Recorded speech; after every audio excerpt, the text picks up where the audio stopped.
Heard myself proclaimed, and by the happy hollow of a tree escaped the hunt. No port is free, no place that guard and most unusual vigilance does not attend my taking.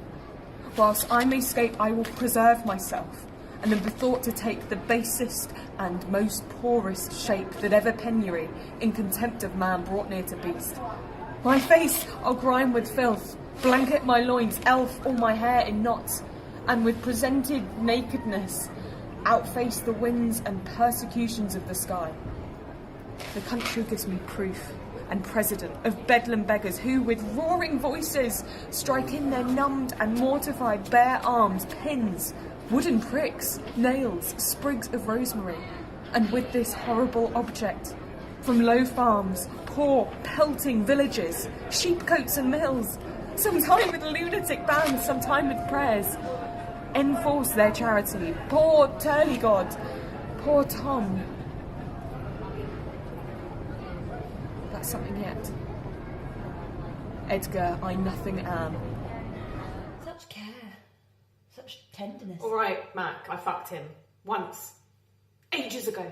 We were both drunk and we said we'd never speak about it. How's that going? I don't even fancy him. I don't. Fuck off! I've dealt with too much of his bullshit to still fancy him. Still? So you've answered him once? Briefly. Ah!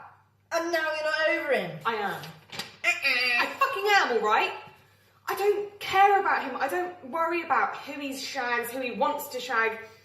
I am totally... You know what you should do to get over him?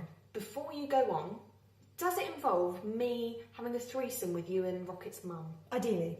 But there's more than one way to skin a cat, as we found out when we had all those feral cats.